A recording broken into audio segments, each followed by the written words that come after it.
A graça e a paz, meus irmãos. Estamos chegando já na nossa reta final. Todos estamos cansados, mas eu vou falar de descanso. Mas eu peço que você não descanse agora. Deixe para descansar em casa. Não se atente para minha voz, ela está falhando um pouquinho. Ela já está querendo descansar antes de mim. Mas eu quero tratar com vocês de um assunto muito importante. Mas antes eu quero agradecer ao pastor Evanilton pelo convite feito, pela amizade que temos nutrido já há um bom tempo, pelas conversas e desabafos que eu sempre faço com ele. Então, tem sido um amigo querido e é sempre uma oportunidade e um privilégio estar aqui com vocês mais uma vez. Já é a terceira vez e eu creio que não é a última.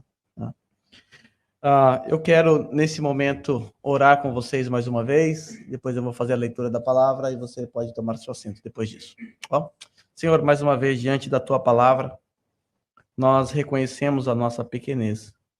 Reconhecemos que a parte do Espírito Santo agindo em nossos corações, mexendo em nossos ouvidos, no nosso intelecto, estaremos diante de apenas uma palestra, um estudo, mas sob a ação do Espírito Santo nós cremos que o Senhor pode e fará com que essa palavra de hoje entre, penetre nos nossos corações.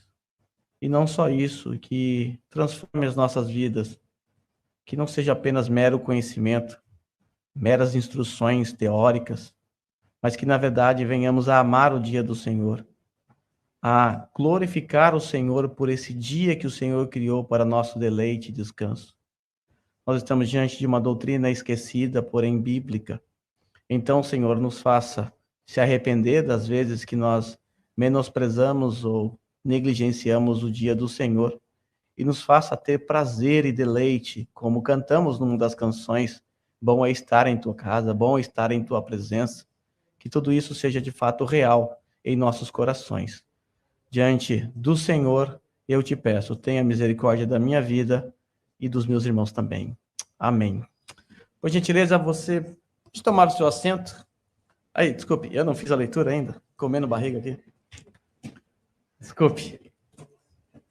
É vontade de descansar, talvez, né? João, capítulo 5, versículos 16 a 18.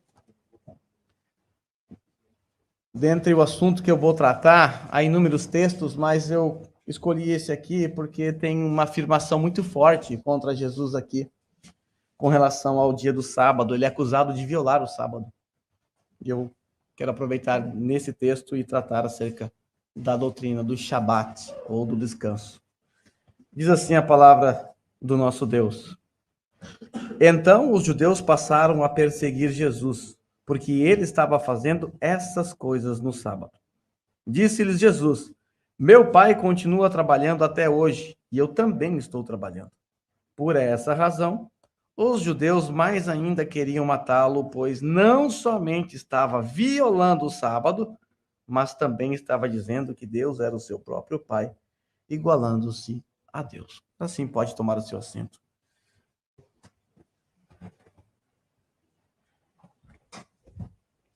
Meus irmãos, esse texto que está diante de nós, ele tem um contexto muito forte e impactante. O Senhor Jesus Cristo, na ocasião da festa da Páscoa, é a segunda festa da Páscoa após o início do seu ministério, ele foi até o tanque de Betesda na direção de um homem específico, alguém que estava paralítico já há 38 anos. E num dia de sábado, o Senhor Jesus manda ele se levantar, ele se levanta, e o Senhor Jesus ordena que ele carregue a sua maca. Isso aconteceu num dia de sábado. Evidentemente, a tradição judaica, também por conta da Mishnah, entendia que aquilo era uma violação da lei. É verdade que os judeus, nos tempos de Jesus, eles haviam, de certa forma, distorcido o entendimento acerca do Shabat, acerca do sábado. Criaram regras em cima do quarto mandamento. E agora eles estão aqui acusando o nosso Senhor de ter violado o sábado, de ter quebrado a própria lei do seu pai, ou a sua própria lei, algo que lhe era impossível. Então esse é o contexto dessa passagem. Num sábado, Jesus então cura um homem e ordena que ele carregue a sua maca. Depois disso, os judeus ficaram irados contra Jesus e passaram a persegui-lo porque Jesus curava no sábado, porque Jesus realizava milagres no sábado. Em outra ocasião, Jesus, por exemplo, fez lodo com a sua saliva e mandou um homem lavar os seus olhos num tanque de Siloé. De acordo com a tradição, não a palavra de Deus, isso era uma violação da lei de Deus. Mas Jesus fazia isso de propósito, porque Jesus queria confrontar e chocar os religiosos daquele tempo. E ele conseguiu. E por conta disso, os judeus se voltaram contra Jesus com uma ira mortal. Com uma ira mortal. Então hoje eu quero focar no sábado. Eu sei que Deus tem descanso para a nossa alma. Eu sei que existe um outro descanso aguardado futuro. Nós até vamos falar um pouco sobre isso. Mas eu quero aqui focar principalmente no descanso físico e de como nós devemos nos portar com relação ao dia do Senhor. Você deve se lembrar, na exposição que eu fiz, acerca da teologia reformada, lembra? 1517, Reforma Protestante, teologia da Reforma, e da teologia da Reforma nós temos a teologia reformada. Da teologia reformada nós temos ali 5 pontos, ou 5 pilares, e um deles era a lei do Senhor. Na palestra que eu dei, eu disse a vocês que certamente ninguém aqui teria dificuldade em cumprir e afirmar que é necessário cumprir os 9 mandamentos. Porém, existe um, o quarto, que tem sido pedra de tropeço para muitas pessoas. Certamente você vai concordar comigo que é necessário não ter outros deuses. Você vai concordar comigo que é proibido fazer imagens de escultura. Ninguém aqui faz. Eu não vi nenhuma aqui. Você não negará que nós, como cristãos, não devemos usar o nome de Deus em vão, em piadinhas, jocosas e coisas assim. Vou pular o quarto. Você não vai negar que nós devemos honrar nosso pai e a nossa mãe. Você não vai negar que nós não podemos matar o próximo. Você não vai negar que o adultério é algo abominável pela palavra de Deus. E nós devemos cumprir assim o 7º mandamento. Você não vai negar que o furto é algo abominável e que nós não podemos roubar o próximo. Você também não pode negar que a mentira ou o falso testemunho é algo que o cristão deva praticar. Ou seja, não podemos praticar isso. E a cobiça, que é o 10º mandamento. Até aqui tudo bem, está todo mundo tranquilo, está todo mundo em paz e nenhuma guerra. Mas agora vamos para o 4º mandamento. Lembra-te do sábado. E agora, pastor? Será que a gente vai virar adventista? Quando nós nos deparamos com esse ponto específico, isso passa a se tornar uma pedra de tropeço para muitas pessoas. Exatamente por conta do adventismo do 7º dia, que interpreta de maneira errada o 4º mandamento. Lembra que eu disse a vocês que a lei moral, ela é perene? Se a lei moral é perene, então o 4º mandamento que está dentro da lei moral, ela deve ser observada pelos cristãos. Agora, como? De que forma? Como os cristãos do 1º século entenderam isso? Como os escritores do Novo Testamento entenderam isso? Como a tradição reformada entendeu isso? Isso que eu estou falando pode parecer novo para você, talvez. Mas não é uma doutrina nova. É uma doutrina abandonada. É uma doutrina esquecida. Todas as vezes que eu trato sobre esse assunto, sempre alguém levanta e fala, mas eu não concordo com isso não. Eu sempre digo, sério? Você acha que é ruim ter um dia para o seu descanso? Sério mesmo? Você quer trabalhar 7 dias da semana? Sério mesmo que você acha ruim ter um dia para adoração a Deus? É ruim isso? Ah, não, eu não acho ruim. Então você não pode ser contra o 4º mandamento. Porque é isso que o 4º mandamento diz. É isso que ele prega, que ele ensina. Ah, mas eu achei que era diferente. Não, mas peraí, você achou porque você viu outras pessoas defendendo ideias errôneas, ou seitas mesmo defendendo ideias errôneas. O que eu quero tratar com vocês é sobre o dia do Senhor. O dia do Senhor é um termo técnico, é um termo teológico que foi extraído da própria palavra de Deus. E é uma referência ao Shabat. O que é Shabat? Shabat a gente traduziu para sábado, mas sábado literalmente significa descanso. Shabat significa descanso. E a nossa confusão já começa aqui logo de partida, por causa da palavra. Se eu falar assim, nós precisamos guardar o sábado, nós precisamos lembrar do sábado, né? Que o mandamento diz para a gente lembrar. Lembra do sábado, você vai lembrar do 7º dia. Não é verdade? Que sábado para a gente, o calendário, é o 7º dia, depois da sexta-feira. Agora, se eu falar para você, lembra do descanso. Bom, eu já não estou me referindo a um dia específico. Já muda um pouco, tá? Mas eu quero olhar alguns aspectos da lei que eu não falei na palestra, exatamente porque estava incluído aqui nessa mensagem dessa noite. Eu tenho uma pergunta a ser feita e eu creio que você já tem a resposta por conta da palavra ou até mesmo por conta do que eu acabei de falar. A lei deve ser observada hoje? Né? Será que a lei deve ser observada hoje? Existe uma divisão de pensamentos aqui. Alguns vão dizer que não, jamais, outros que sim, outros não sabem. Mas, enfim, existem 3 possíveis respostas básicas que eu quero apresentar para vocês. A primeira é, sim, nós devemos obedecer à lei, porque o pecador se torna salvo porque ele obedece à lei. Essa é uma possível resposta. Por mais absurdo que isso pareça, é o que mais se crê por aí. É o que mais se crê por aí. Pessoas obedecendo ou a lei de Deus, ou até mesmo leis que elas criam para si mesmas e obedecem, achando que elas serão salvas.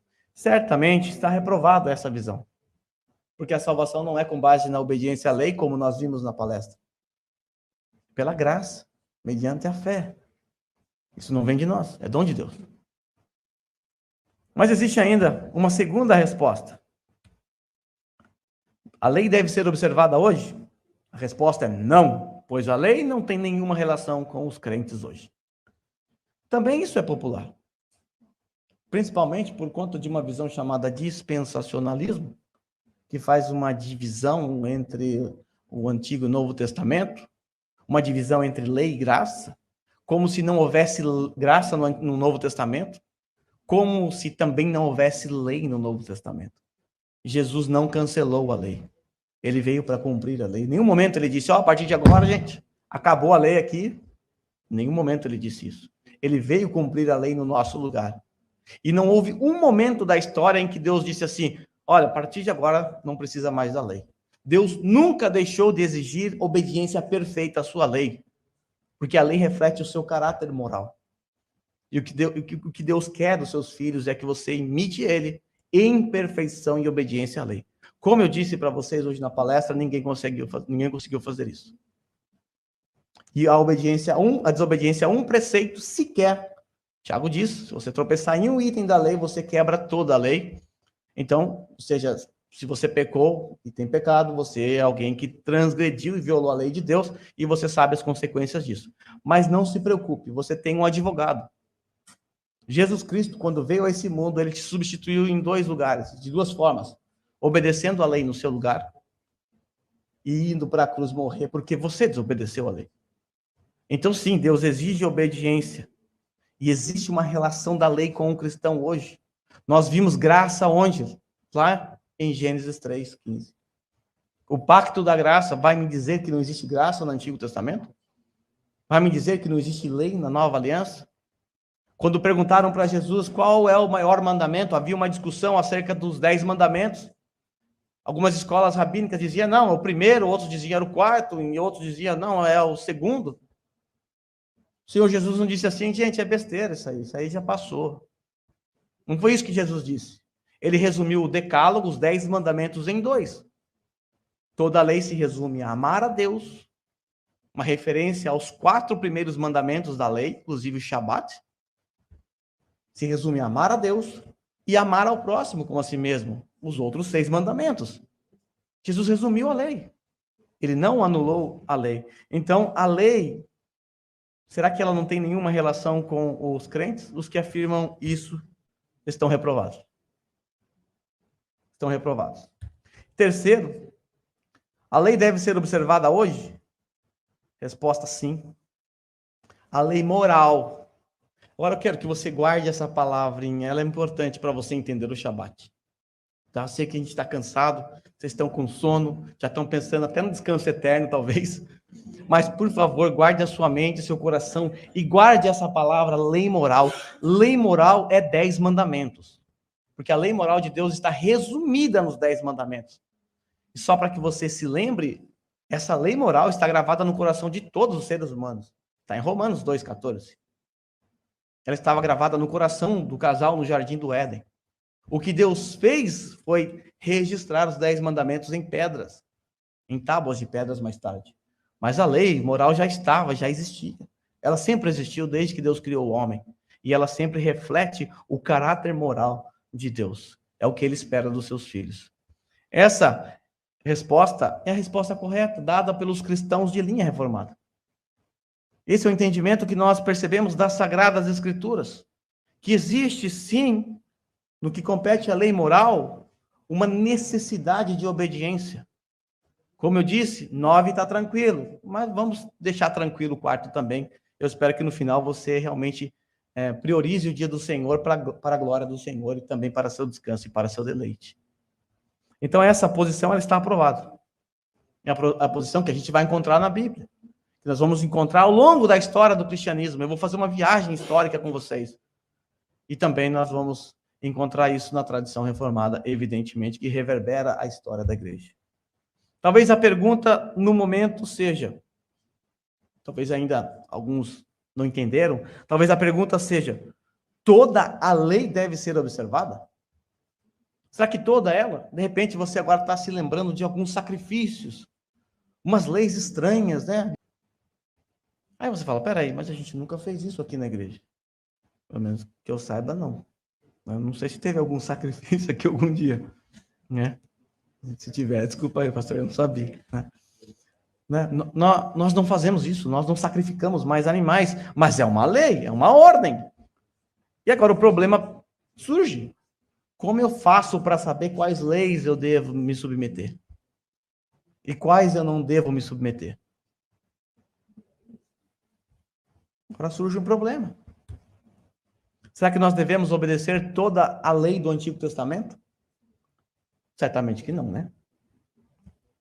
Agora, como saber, então, quais? Vamos fazer algumas considerações.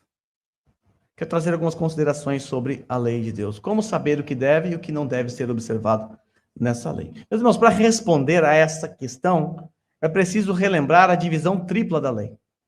Existe uma divisão tripla da lei. Então, isso é muito importante você entender, porque, do contrário, você não vai entender o quarto mandamento. Quando nós entendemos e sabemos como funciona essa tripla divisão, nós vamos conseguir aplicar perfeitamente o quarto mandamento. Sendo assim, vamos aprender rapidamente sobre a tripla divisão da lei. Quando nós olhamos para toda a lei do Antigo Testamento, nós precisamos entender que ela é dividida em 3 aspectos, ou em 3 partes. Eu repito a pergunta aqui, será que nós temos que obedecer toda a lei mesmo? E agora eu vou falar das leis cerimoniais. Evidentemente que todas as leis cerimoniais nós não temos que obedecer. Todas elas. Inclusive, nós não temos um templo. O templo foi destruído no ano 70, onde a adoração era centrada no lugar. Nós não temos sumos sacerdotes. Todos os cristãos são sumos sacerdotes. Sacerdócio universal de todos os santos. Algumas coisas mudaram no que diz respeito à lei cerimonial. Nós não nos submetemos às leis cerimoniais, sabe por quê? Porque todas elas apontavam e se cumpriram na pessoa de Cristo. E eu quero que você guarde isso também. Todas as leis cerimoniais se cumpriram na pessoa de Cristo, porque ele é o verdadeiro sacrifício, ele é o verdadeiro sacerdote, ele é o Cordeiro de Deus que tira o pecado do mundo, ele é o tabernáculo ambulante na terra. Ele é o próprio Deus. Ele é o pão vivo que desceu dos céus, o maná, ou seja, tudo que nos arremete para a lei de Deus no que diz respeito ao aspecto cerimonial, tudo isso apontava para Cristo, como nós vimos na palestra, e teve o seu cumprimento em Cristo Jesus. Por essa razão, nós não nos submetemos mais às leis cerimoniais. Por causa de Cristo. O autor de Hebreus, lá no capítulo 9, versículo 1 a 10, diz assim: ora, a primeira aliança, Antigo Testamento, tinha regras para a adoração, leis cerimoniais, e também um tabernáculo terreno, onde as cerimônias eram realizadas. Foi levantado um tabernáculo na parte da frente, chamado Lugar Santo, estava o candelabro, a mesa e os pães da presença. Por trás do segundo véu havia a parte chamada Santo dos Santos, onde se encontrava um altar de ouro para incenso, tudo da adoração, cerimônia. A Arca da Aliança, que era totalmente revestida de ouro. Nessa arca estavam o vaso de ouro contendo maná, a vara de Arão que floresceu, as tábuas da aliança. Acima da arca estavam os querubins da glória, e com a sua sombra cobriam a tampa da arca. A respeito dessas coisas não cabe falar agora, detalhadamente. Estando tudo assim preparado, está falando da cerimônia. Como é que funcionava? Os sacerdotes entravam regularmente no lugar santo do tabernáculo para exercer o seu ministério. No entanto, somente o sumo sacerdote entrava no Santo dos Santos apenas uma vez por ano e nunca sem apresentar o sangue do sacrifício que ele oferecia por si mesmo e pelos pecados do povo, que o povo havia cometido por ignorância. Agora, preste atenção como o autor de Hebreus termina. Dessa forma, o Espírito Santo estava mostrando que ainda não havia sido manifestado o caminho para o Santo dos Santos. Ainda não havia manifestado, enquanto permanecia o primeiro tabernáculo. Isso é uma ilustração para os nossos dias, indicando que as ofertas e os sacrifícios oferecidos não podiam dar ao adorador uma consciência perfeitamente limpa. Eram apenas prescrições que tratavam de comida, bebida e de várias cerimônias de purificação com água.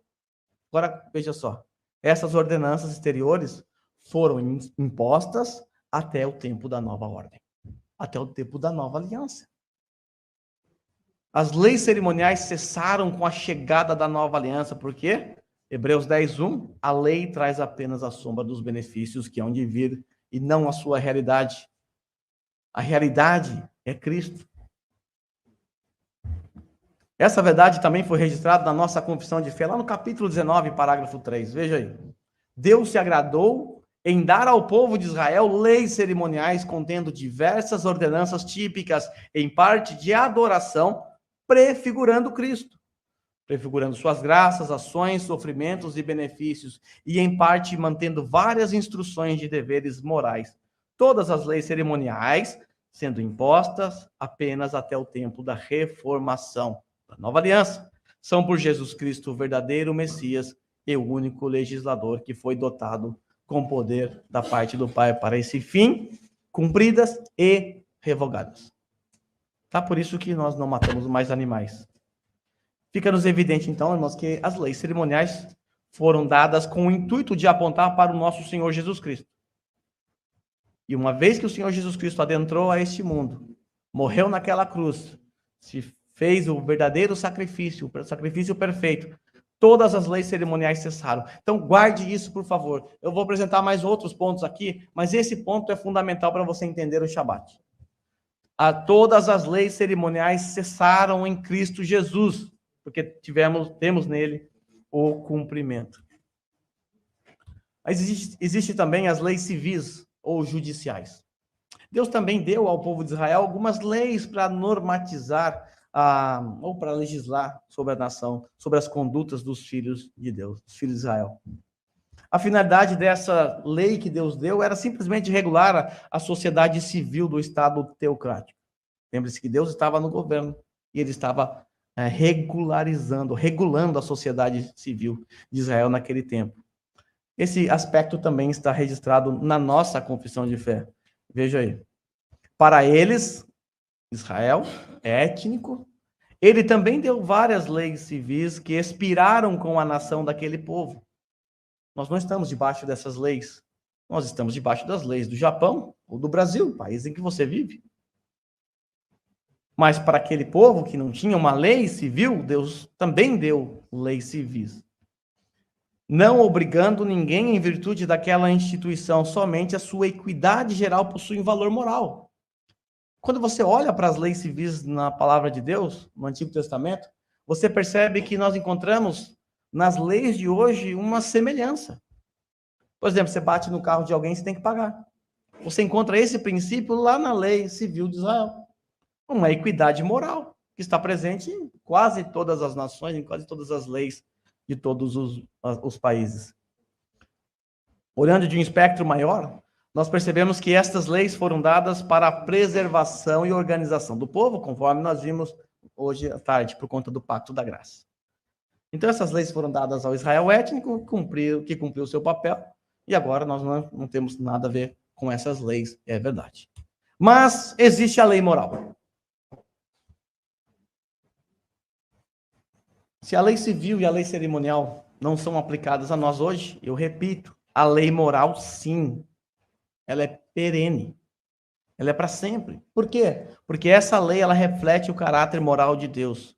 E agora, olhando para o nosso texto, os judeus acusaram Jesus de ter violado o Shabat, o sábado. Não é isso que está lá? Eles queriam matá-lo porque ele estava não só violando o sábado, mas dizendo que Deus era o seu pai e se fazendo como Deus. Dizendo que ele mesmo era Deus. Quando eu era adolescente, eu acreditava que Jesus havia violado o sábado.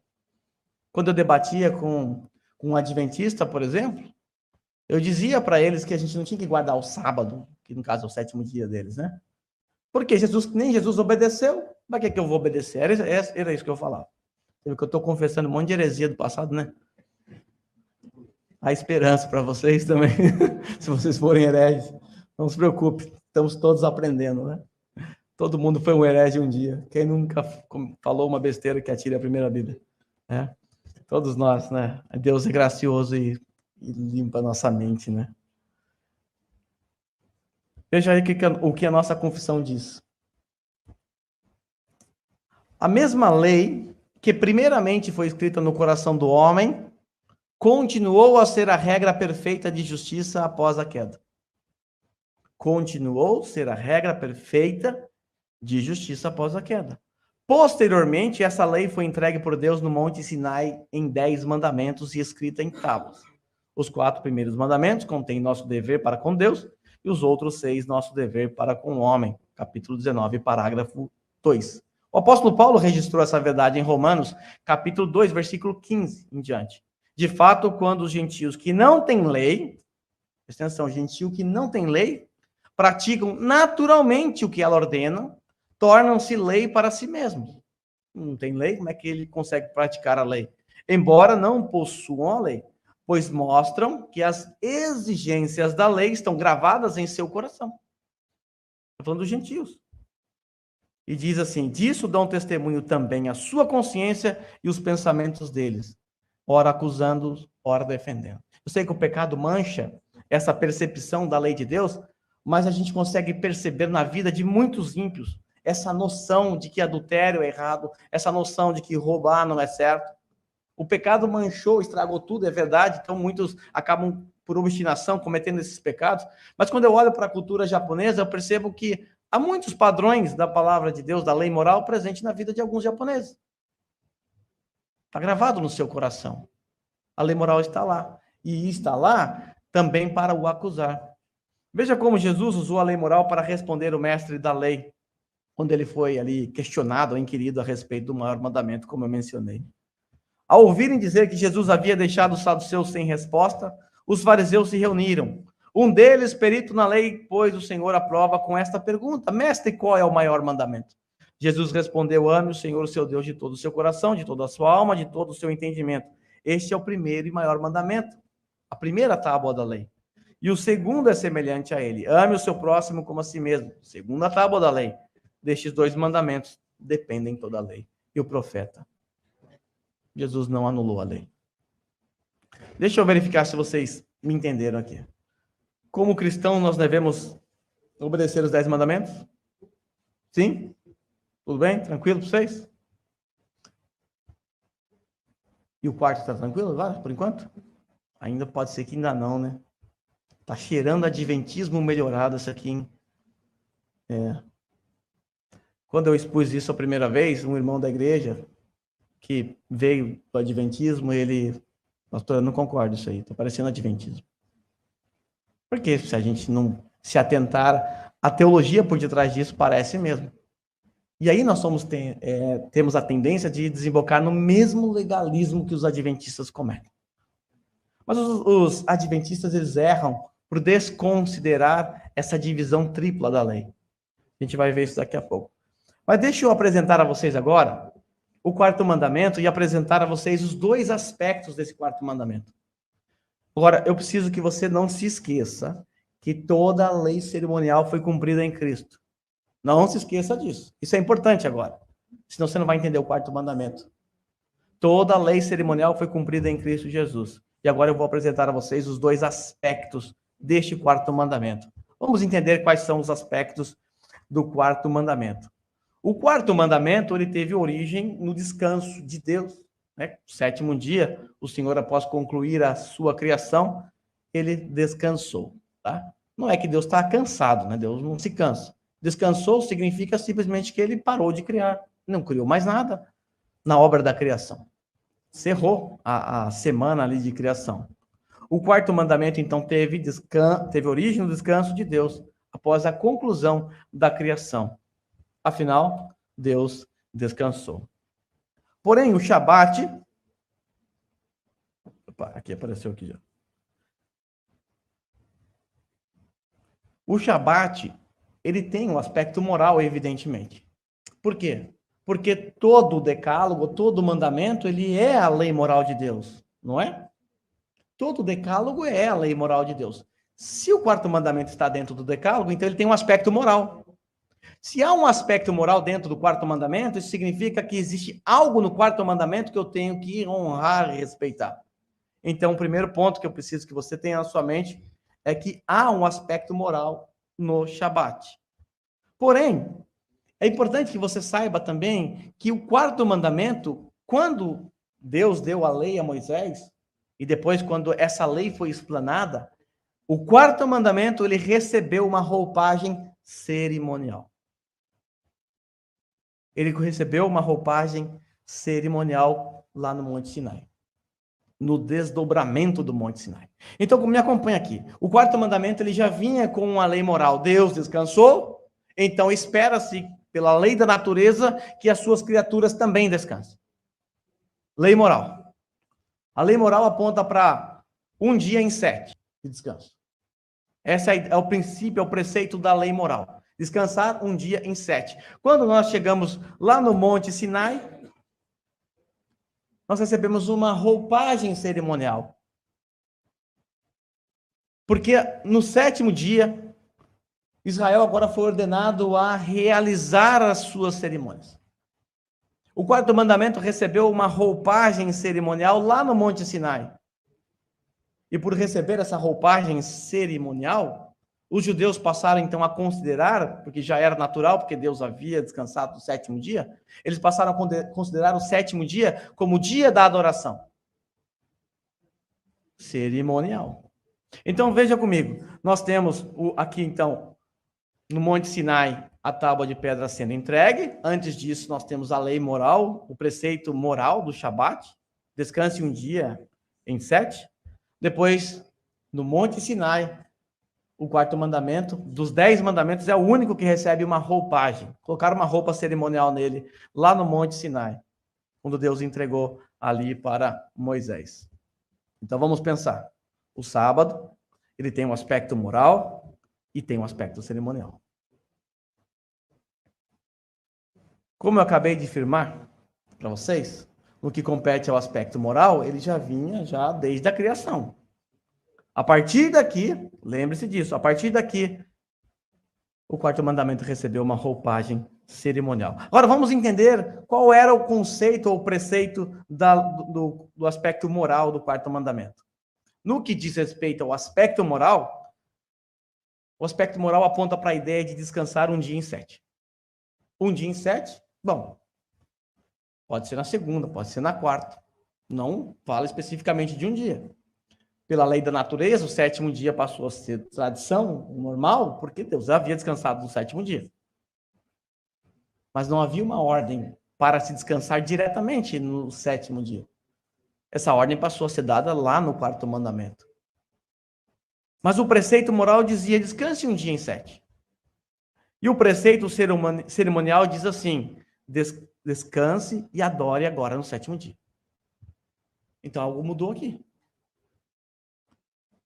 E se toda a lei cerimonial apontava para Cristo e cessou com a morte de Cristo na cruz, então isso significa que o aspecto cerimonial do Shabat também não está mais em vigência.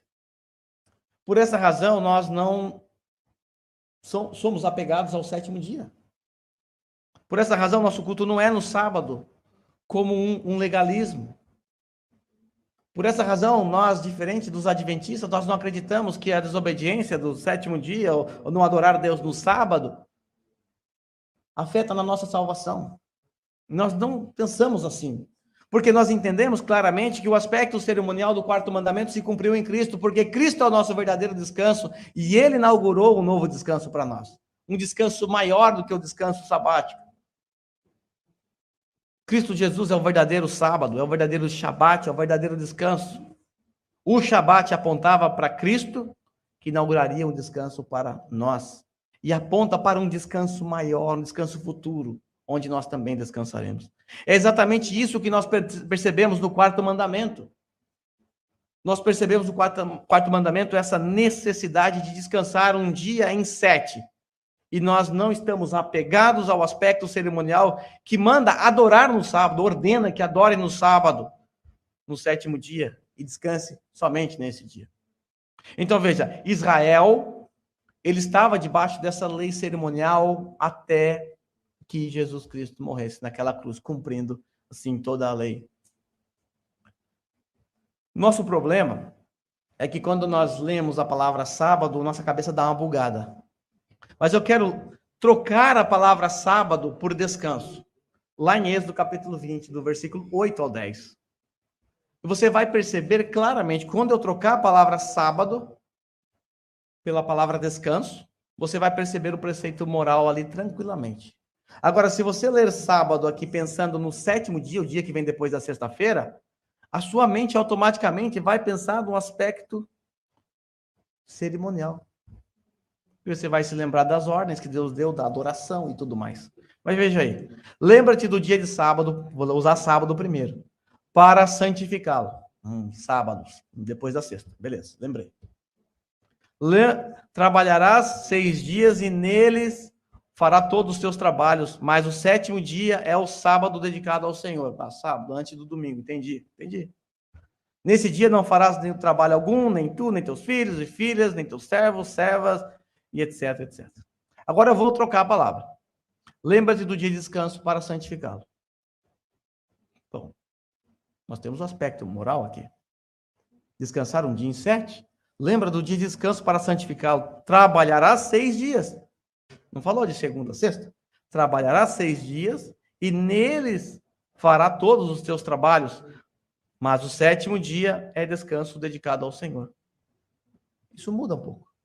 A gente consegue perceber o aspecto tanto moral quanto cerimonial presente nesse 4º mandamento. Então, o 4º mandamento me manda descansar um dia em 7, no que compete ao seu aspecto moral, e no que compete ao seu aspecto cerimonial, manda eu descansar e adorar no sábado. Aqui está o erro dos adventistas. Eles estão apegados ao aspecto cerimonial do 4º mandamento. Eles estão apegados a isso aqui. Eles não se atentam para o aspecto moral por detrás, porque eles desconhecem, essa é a verdade. Tá? Vamos pensar então de forma cronológica agora. O princípio moral do Shabat foi estabelecido quando Deus termina a obra da criação. Deus descansa. O Shabat permaneceu moral somente até que Deus entregou a lei a Moisés no Monte Sinai. Depois disso, o 4º mandamento passou a ter um aspecto também cerimonial. E isso permaneceu assim até quando? Até a ressurreição de Jesus Cristo. Até a ressurreição de Jesus Cristo, que ocorreu em que dia da semana? O primeiro dia da semana, que nós chamamos de domingo. Quando o nosso Senhor, ele ressuscitou dos mortos, ele inaugurou o nosso descanso eterno. A ressurreição aponta para uma criação maior. A ressurreição é uma criação maior do que a primeira criação. Aponta para a obra da redenção, onde todas as coisas foram feitas novas. Nós fazemos parte dessa nova criação. A segunda criação é maior do que a primeira. Sendo assim, o primeiro descanso marca o fim da criação. O segundo descanso aponta para o término da obra da redenção, uma obra maior. Charles Spurgeon disse o seguinte: congregamos no primeiro dia da semana, em lugar do 7º dia, porque a redenção é até mesmo uma obra maior do que a criação. Por que nós celebramos ao Senhor, cultuamos no primeiro dia da semana ao invés do 7º? Spurgeon disse que porque a redenção é até mesmo uma obra maior do que a criação e mais digna de comemoração, porque o descanso que seguiu a criação é superado pelo repouso que segue a consumação. A consumação é maior do que a criação.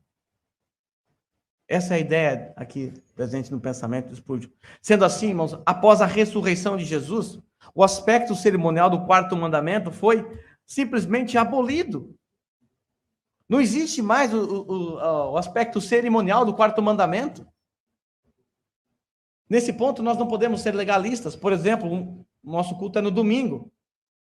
Um dia, nós não conseguimos salão para cultuar no domingo. Nós não temos um prédio próprio como vocês. É que Batista é pobre, então... Batista é tudo pobre. Presbiteriano é rico. Nós não temos um salão, aí tivemos que cultuar no sábado. Consciência tranquila. Lembre-se, um dia em 7. De preferência, é o primeiro dia da semana, porque é o dia da ressurreição de Jesus. Mas não há legalismo nisso. Então, após a ressurreição de Jesus, o aspecto cerimonial do quarto mandamento foi abolido, porque se cumpriu na pessoa de Cristo Jesus. Não estamos mais debaixo desse aspecto, porque Cristo é o nosso verdadeiro descanso e ele inaugurou o verdadeiro descanso e também apontou para a obra da redenção. Por essa razão, nós deixamos, então, de adorar no 7º dia. Agora nós removemos aqui o cerimonialismo do 7º dia. E ele voltou a ser moral, como ele era antes do decálogo. Moral. Essa verdade também foi exposta na nossa confissão de fé. Diz assim: pelo desígnio de Deus, há uma lei da natureza. Uma lei da natureza é uma lei natural, não é uma lei imposta. Quando você lê esse linguajar na confissão, entenda, é uma lei natural. Deus criou, descansou, ele lá no Jardim do Éden não deu nenhuma ordem para a criatura descansar. Não tem nenhum mandamento lá. Então, uma lei natural, uma lei em que as suas criaturas simplesmente imitam e obedecem naturalmente essa lei. Que, em geral, vamos entender essa lei da natureza que Deus colocou no coração. Lembre-se, é a lei moral. Se a lei moral está no coração do homem. Há uma lei da natureza que, em geral, uma proporção do tempo seja destinado ao culto a Deus. Esse é o preceito da lei moral. Dessa forma, em sua palavra, por um preceito positivo, moral e perpétuo, ou seja, um preceito positivo é quando há uma ordem de Deus específica, como em Êxodo capítulo 20, lembra-te, agora um preceito positivo. É uma ordem dada. O preceito natural é aquele que não há uma ordem, mas há uma obediência por natureza. É igual os gentios, obedecem sem ter lei. Válido a todos os homens e em todas as eras, Deus particularmente nomeou um dia em 7 para descanso, para ser-lhe santificado ou separado, que desde o início do mundo até a ressurreição de Cristo foi o último dia da semana. E a partir da ressurreição de Cristo foi mudado para o primeiro dia da semana, o que é chamado de Dia do Senhor, e deve continuar até o fim do mundo como Shabat cristão, sendo abolida a observação do último dia da semana. Por quê? Porque o aspecto cerimonial acabou. Tá, mas legal tudo isso aí, né? Mas será que nós podemos perceber no Novo Testamento essa mudança? Porque, convenhamos, os primeiros cristãos, na sua vasta maioria, eram judeus, acostumados a guardar o 7º dia. Então, seria muito difícil para eles essa troca. Haja visto o aspecto cerimonial por detrás disso. Então, se realmente isso é verdade, o que a nossa confissão de fé diz, nós devemos perceber essa mudança lá no Novo Testamento. E só para que vocês saibam, no Novo Testamento, logo nos primórdios, os cristãos começaram a realizar culto tanto no sábado, por conta dos cristãos judaizantes, e também no domingo. Eles realizavam 2 cultos. A transição não foi fácil. Não é fácil. Mas legal tudo isso. Nós vamos olhar para o Novo Testamento, vamos ver se nós encontramos os crentes adorando ao Senhor no primeiro dia da semana. Porque se eles mantivessem o preceito cerimonial do 4º mandamento, nós encontraríamos os cristãos cultuando naturalmente no 7º dia. É a coisa mais natural a se fazer. Eu quero mostrar isso para vocês agora. Vamos ver como, então, os apóstolos entenderam o Shabat. Em primeiro lugar, eles entenderam, porque Jesus nos ensinou, que Jesus é o Senhor sobre o sábado e que o sábado foi feito para o homem, né? Vale lembrar que a tradição judaica havia pervertido o quarto mandamento, fazendo com que o sábado, que era para ser um descanso para o homem, um alento, um alívio, passou a ser um fardo. Inverteram a ordem. O sábado foi feito para o descanso do homem, agora o sábado passou a ser um peso, uma carga sobre os ombros dos homens. E o Senhor Jesus Cristo, então, se apresenta como o Senhor do sábado. Então, com base nesse argumento aqui, os discípulos não tiveram muita dificuldade em entender que Jesus era o Senhor do sábado. Foi, então, um raciocínio já meio que tranquilo. Mas vamos ver o primeiro argumento. O primeiro argumento é esse, que Jesus é o Senhor do sábado, mas o segundo argumento está fundamentado na ressurreição de Cristo Jesus, que ocorreu, como bem sabemos, no primeiro dia da semana. Nós entendemos, irmãos, que o sábado apontava para a ressurreição de Cristo.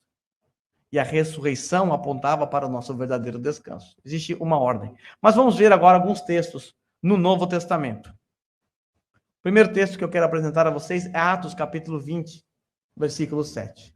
É a primeira referência ao culto no domingo, no Novo Testamento. No primeiro dia da semana, domingo, reunimos-nos para partir o pão, ceia do Senhor, realizado no domingo. E Paulo falou ao povo, pregou, pretendendo partir no dia seguinte, continuou falando até meia-noite. Acho que eu vou seguir o exemplo de Paulo hoje. Só não durma aí na janela, tá? É perigoso. Meu Fábio, acorda aí. Nós temos aqui a menção do culto sendo realizado no primeiro dia da semana, com ceia e pregação até meia-noite. Basicamente uma vigília. Primeiro dia da semana. Com uma naturalidade no Novo Testamento. Como eu disse, seria estranho para um judeu cultuar a Deus em outro dia que não fosse o sábado. Mas tudo bem, para eles foi tranquilo. Nós não sabemos ao certo como foi essa transição, mas nós já encontramos no Novo Testamento essa menção. Agora veja outro texto que está em 1 Coríntios, capítulo 16, do versículo 1 ao 2. Quanto à coleta para o povo de Deus, façam como ordenei as igrejas da Galácia. Tá? Quando Paulo escreveu a sua carta aos Gálatas, ele escreveu as igrejas da Galácia. Havia algumas igrejas na região da Galácia. Não é apenas uma igreja. E ele deu uma ordem para essas igrejas. Qual é a ordem? No primeiro dia da semana, o domingo, cada um de vocês separe uma quantia de acordo com a sua renda, proporcionalidade, reservando para que não seja preciso fazer coletas quando eu chegar. Ou seja, quando vocês se reunirem para o culto público, então façam a coleta. E o culto acontecia quando? Primeiro dia da semana. Só mais um texto bíblico. Apocalipse 1:10. João diz assim: no dia do Senhor, achei-me no espírito e ouvi por trás de mim uma voz forte, como de uma trombeta. Aqui, o dia do Senhor, aliás, o sábado, ou Shabat cristão, passou a ser chamado de o dia do Senhor. Aqui, teólogos de todas as linhas concordam que João estava falando acerca do domingo. E ele chamou o domingo de o dia do Senhor. E agora, olha que interessante. Deus, na antiga aliança, chamava o sétimo dia de o seu dia. O meu sábado vocês devem guardar. E agora João está dizendo, domingo é o dia do Senhor. Isso foi registrado pelo apóstolo João. Então nós temos pelo menos 3 evidências textuais de que o domingo era um dia comum para culto no primeiro século. Agora, se é verdade isso mesmo, se esse entendimento está correto, nós precisamos olhar para aqueles que sucederam os apóstolos. Porque pode ser que a gente não está entendendo direito. Pode ser que não é bem assim. Mas se é assim, então aqueles que sucederam os apóstolos, evidentemente, deverão cultuar a Deus também no domingo. Eu quero, então, olhar para os pós-apostólicos, para a gente ver como é que eles entenderam o sábado. Veja aí a Didaquê. Didaquê é um documento de catequese lá do primeiro século, tá? Diz assim: reunindo-se todos os domingos. Veja, natural. Todos os domingos do Senhor, quebre o pão e dê graças, selo o Senhor, confessando suas falhas de antemão, para que seu sacrifício seja puro. Primeiro dia da semana. Nós podemos, por exemplo, citar também a Epístola de Barnabé, no ano 100 depois de Cristo. Ele também fala do domingo. Eusébio, Inácio, Justino Marte, Dionísio de Corinto, Tertuliano, Orígenes e muitos outros. Você pode depois pesquisar isso. Mas eu vou citar um aqui em específico, por conta dele ser da transição do primeiro para o segundo século. Justino de Roma. Ele disse assim, ele escreveu assim, Justino de Roma, então ele vai usar o calendário romano aqui para falar isso. Celebraremos essa reunião geral no dia do sol. Dia do sol, de acordo com o calendário romano, domingo. Os adventistas, eles nos acusam de adorar a Deus no dia do sol, do Deus Sol. Vocês são blasfemos, porque vocês adoram no dia do Deus Sol. Mas tudo bem, eles adoram no dia do Deus Saturno, porque sábado no calendário romano é Saturno. Então, não adianta nada, não mudou nada. Então ele diz assim, celebraremos essa reunião geral no dia do sol, porque foi o primeiro dia em que Deus, transformando as trevas em matéria, fez o mundo. Também o dia em que Jesus Cristo, nosso Salvador, ressuscitou dos mortos, por causa da ressurreição. Com efeito, sabe-se que crucificaram um dia antes do dia de Saturno, sexta-feira, e no dia seguinte ao de Saturno, que Saturno é sábado, que é o dia do sol, que é domingo, ele apareceu aos seus apóstolos e discípulos e nos ensinou estas mesmas doutrinas que estamos expondo para vosso exame. Domingo. Naturalmente. Tem ainda uma citação de Stuart Olliott interessante. Ele disse assim, durante toda a história da igreja, o domingo tem sido observado como o Shabat dos cristãos. A evidência documental é unânime e retorna a 74 depois de Cristo. Durante as perseguições, que começou a partir do ano 70, com a destruição do templo, então houve fortes perseguições contra os cristãos por parte de Roma, perguntavam-se aos suspeitos de serem cristãos, Dominicum servaste? O que eles estão perguntando? Você guarda domingo? E ele diz assim, os verdadeiros crentes respondiam, eu sou um cristão e não posso deixar de fazer isso, e morriam. Veja que até Roma sabia que os cristãos se reuniam no domingo e que eles não abriam mão disso e até davam a sua própria vida por conta disso. Dominicum servaste? Você serve, você guarda o domingo? E aqui morre, mais uma vez, a falsa acusação feita pela seita adventismo do sétimo dia. Eles afirmam, eles nos acusam de adotar o domingo, porque Constantino, o imperador, havia determinado que o domingo seria o dia de descanso de adoração. Mas, na verdade, o que Constantino fez foi apenas oficializar algo que já era uma prática comum entre os cristãos. A prática de realizar o culto no domingo. E ele, que não é bobo nem nada, sabia que se ele se opusesse a isso, ou escolhesse uma outra data, ele teria problema com os cristãos dentro do seu império. Então ele apenas oficializou, até porque ele estava com intenções com relação aos cristãos. Era ali interessante estar de boa com os cristãos. Então morre aqui a falsa acusação dos adventistas. Dito isso, quero dar um salto com vocês rapidamente para o período da Reforma. Tanto as três confissões que nós vimos hoje, a de Westminster, a de Londres e a de Savoy, todas elas defendem essa mesma ideia.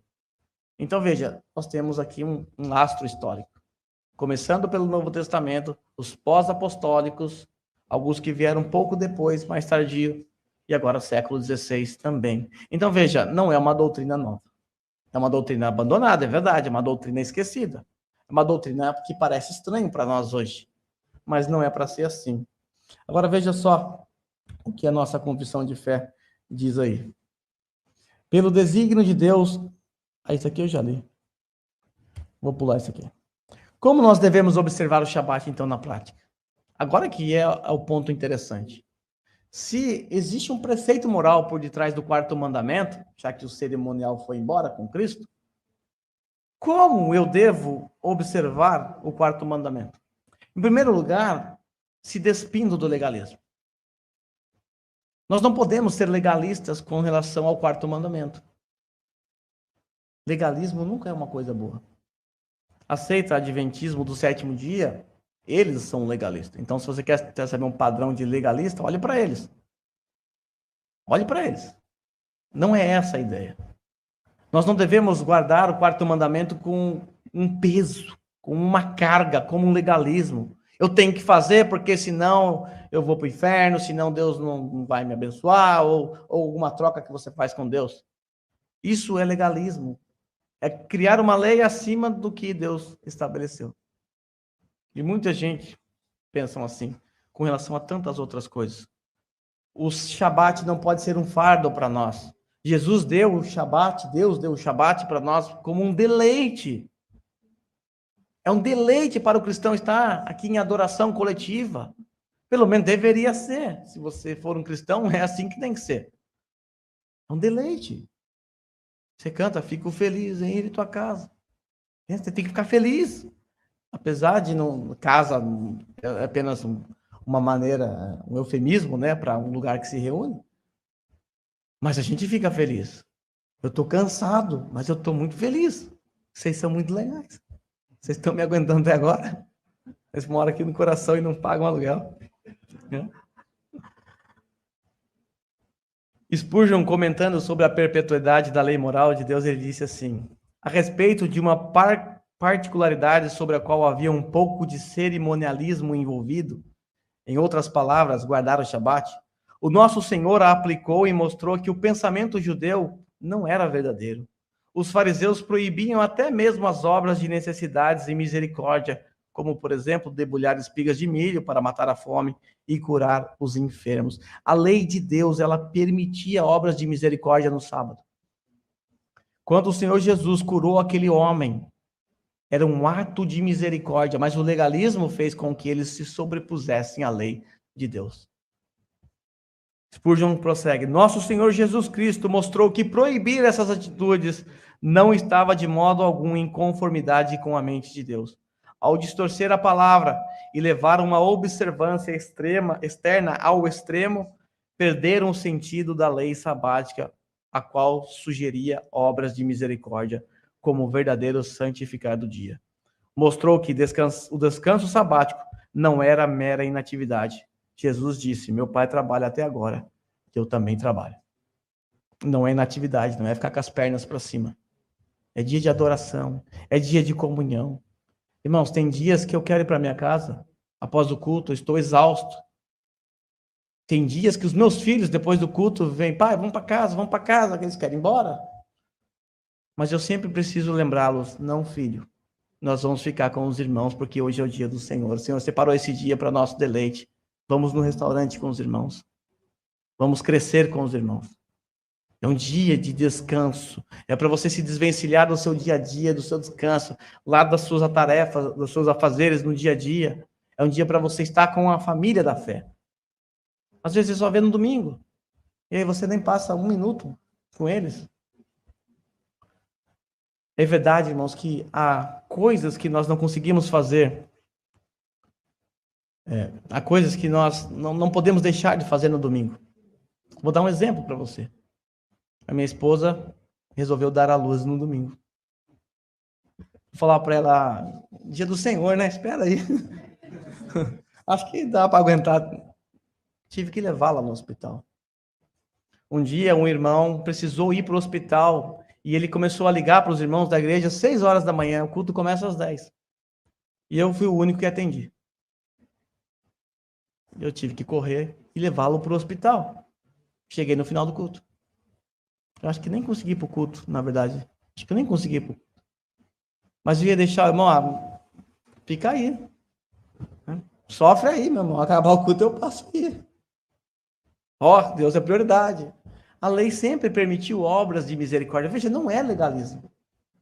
Não é legalismo. Nem quando o sábado do sétimo dia havia sido instituído, nem no primeiro dia da semana. Entenda, irmãos. O dia a ser guardado, vou repetir aqui, era considerado cerimonial. O dia, o sétimo dia, ou seja, é sujeito à mudança, porque é cerimonial. Lembre-se, toda a lei cerimonial se cumpriu em Cristo. Já o ritmo de descanso, que agora aqui é o preceito moral, ou seja, 1 dia em 7, é perene. Teve início no fim da criação e permanece até hoje. Por essa razão, os discípulos de Jesus, eles não encontraram dificuldade nenhuma em transitar do 7º para o 1º dia. Eles entenderam que a obra da redenção era muito maior do que a obra da criação, e é de fato. Observar o quarto mandamento, como fazem os adventistas, é o mesmo que você ressuscitar o aspecto cerimonial da lei. É o mesmo que você voltar a fazer sacrifícios. É o mesmo. Eles estão apegados ainda ao aspecto cerimonial. É a mesma coisa de que matar um animal num culto público. É isso que eles fazem. Eles tentam cumprir. Tentam. Não cumprem. Mas tentam cumprir o quarto mandamento. De acordo com o preceito cerimonial. Agora, como nós devemos observar o Shabat hoje? Se preparando para o dia do Senhor. Esse aqui é um ponto muito importante que nós não nos atentamos às vezes. A nossa confissão, ela nos orienta com relação a como nós devemos observar o Shabat. E eu, quando estudei isso pela primeira vez, eu vi que eu mesmo estava deixando a desejar. Veja o que a nossa confissão disse. O Shabat é assim santificado ao Senhor quando os homens, tendo devidamente preparado os seus corações. Olha, é preciso uma preparação do nosso coração para o culto ao Senhor. Você tem 1,3 kg aí na sua cabeça, você tem que trazer o cérebro para o culto, você tem que trazer o coração para o culto. Você tem que vir preparado para cultuar. Isso não é uma tarefa fácil. Outro dia, eu não estava com o coração para o culto. E eu falei, inclusive, isso num sermão. É uma luta. Nós temos que lutar contra o nosso coração, porque nós queremos ficar lá fora, descansando, ficar em casa, praia. Queremos fazer tantas outras coisas. Queremos assistir jogo de futebol. Queremos ir para restaurante com pessoas que nem são cristãs no dia do Senhor.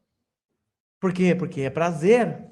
Às vezes, estar aqui ouvindo um careca chato falando por 1 hora não é agradável às vezes. Ainda mais quando ele está meio bravo. Às vezes o coração não está preparado, mas nós temos que preparar o nosso coração. Os puritanos, eles preparavam seus corações no dia anterior. Antes de deitar, eles se lembravam dos atributos de Deus. Eles se lembravam dos feitos de Deus, para no domingo de manhã, ao acordar, adorar o Deus que eles refletiram na noite anterior. Então, o preparo para eles começava na noite anterior, no sábado à noite já. Algo interessante. Algo interessante. A confissão continua dizendo aqui: e ordenado os seus assuntos comuns de antemão. Ou seja, você não vai deixar para fazer no domingo aquilo que você poderia ter feito a semana toda. Não dá para entender. As pessoas deixam para resolver no domingo as coisas, como se o domingo, o culto ele tem que encaixar na sua agenda. Se der, eu vou. O culto ao Senhor, no dia do Senhor, deve ter a prioridade na sua agenda. No Brasil, se a minha família me convidasse para um aniversário no domingo, eles nem precisavam me convidar, eu não ia. Quer que eu vá? Marca no sábado. Marca no sábado. Então nós precisamos cuidar dos afazeres durante a semana. Deus deu 6 dias para você realizar ou resolver os seus problemas. Agora, no dia que é do Senhor, você não vem porque você vai resolver os seus problemas. Repito, há coisas que você não consegue mesmo, como um parto, uma doença, uma enfermidade, uma internação. São coisas excepcionais. Agora, há coisas que você poderia ter feito na segunda, na quarta, na quinta, em outro dia. Não deixe para fazer no domingo. Resolva os seus assuntos de antemão e venha para o culto do Senhor para deleite. A confissão segue. E ordenando os seus assuntos comuns de antemão, não apenas observando um santo descanso durante todo o dia, a partir de suas próprias obras, palavras e pensamentos sobre suas ocupações e recreações mundanas, mas também dedicam tempo, todo o tempo em exercício público e privado do seu culto nos deveres de necessidades de misericórdia. De misericórdia. É isso que diz a nossa confissão. Nós não podemos nos esquecer que nós precisamos de nossas mentes descansadas para o culto público. Precisamos. Tem 1,3 kg de massa cefálica no seu cérebro para você usar no culto público. Afinal, nosso culto a Deus é racional. Aqui vocês não têm esse problema porque o culto de vocês é à tarde. Mas na igreja lá que eu pastorei, o culto geralmente é de manhã. E há pessoas que acabam ficando até tarde, jogando game, assistindo filme, série, ou vai dormir 3, 4 horas da manhã, depois vai para o culto. Só com o corpo presente. Só o corpo, só a carcaça. Agora, há irmãos que a gente tem que louvar a Deus pela vida deles, que trabalharam no sábado à noite e foram domingo de manhã para o culto. Tem um irmão lá que de vez em quando ele trabalha. E eu vejo o esforço que ele faz. Ele fica em pé, ele levanta, ele quer ficar acordado, ele quer prestar atenção. Fazer o quê? O trabalho dele exige que ele trabalhe no sábado à noite. Mas ele está se esforçando, mas é algo excepcional. Eu estou falando de pessoas que simplesmente gastam a madrugada toda fazendo coisas que não deveriam. É domingo de manhã, só foi com o corpo presente, só a carcaça mesmo. Bom, para terminar, nós devemos observar o Shabat com deleite. Você quer saber se é um legalismo para você? Veja se você tem prazer em fazer isso, em obedecer esse mandamento. Esse é um deleite, é um prazer. É um privilégio que a gente não para pensar. Quando nós olhamos para a lei cerimonial, lá no texto de Hebreus que eu li, o sumo sacerdote ele adentrava uma vez por ano na presença de Deus. Uma vez por ano. E era algo assim que eles davam muito valor. Agora, eu e você, na nova aliança, depois que o véu foi partido de cima a baixo, nós agora que temos acesso ao Santo dos Santos, de acordo com o autor de Hebreus, nós sequer valorizamos. Um sumo sacerdote daria tudo para estar no nosso lugar. Daria tudo. É um deleite, é um prazer. O dia do Senhor é para ser priorizado. É para ser priorizado. Como crentes que amamos a Deus, nós não trocamos o dia do Senhor por coisas banais. Não trocamos, a não ser em casos excepcionais, como eu mencionei. O dia do Senhor não deve estar exprimido na nossa agenda. Se eu não tiver algo melhor para fazer, então eu vou. É preciso, irmãos, dar devida importância ao dia do Senhor. Eu vou mencionar algo que eu não sei se é a realidade aqui, mas é a realidade do meu povo lá. No culto, meu culto de manhã começa às 10h30. Tem gente que chega às 11 horas. Tem gente que chega às 11h30. Só que essas mesmas pessoas que chegam às 11 horas no culto, na segunda-feira acordam 7 horas da manhã para estar 8 na fábrica. Isso mostra o quê? A importância que você dá realmente para o culto. Uma vez, uma moça que chegava atrasada, todo domingo ela chegava atrasada, e eu fui conversar com ela. Não, mas que eu tenho filhos e tal, tenho que me arrumar, não dá tempo. Tá, mas que horas você entra? Você consegue chegar? Você chega atrasado no serviço? Não. E que horas você acorda? Bem mais cedo. Parece coisa boba, mas apenas revela o nosso coração. Apenas revela aquilo que está no nosso coração. Uma vez, eu vou confessar um pecado para vocês. Há muito tempo atrás, eu acordei com uma dor de cabeça. Porque eu tenho um olho claro, então luzes nos meus olhos, acaba que me dá muita dor de cabeça, sol. E eu tenho muita dor de cabeça. E um dia, eu acordei mal, enxaqueca. Eu pensei assim, acho que eu não vou no culto hoje não. Mas logo eu pensei, tá, se fosse segunda-feira com essa dor de cabeça, eu ia trabalhar? E aí eu cheguei à seguinte resposta, sim, eu iria trabalhar. Então me prostrei diante de Deus, oh, Senhor, me perdoe. Me perdoe por considerar o meu trabalho mais importante do que o Senhor. Porque eu não deixaria de trabalhar naquela fábrica barulhenta que ia piorar minha dor de cabeça. Mas eu deixaria de ir no culto por causa dessa dor de cabeça.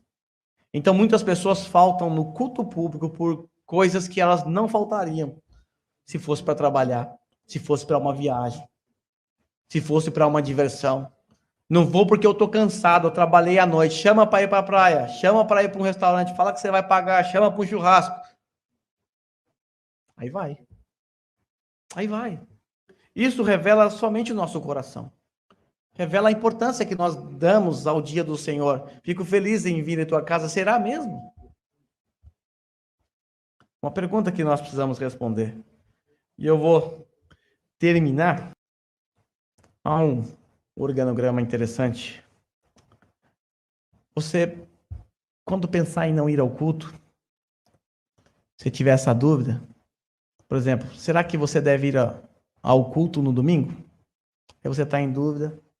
Aí eu pergunto para você, você tem algo melhor a fazer no domingo?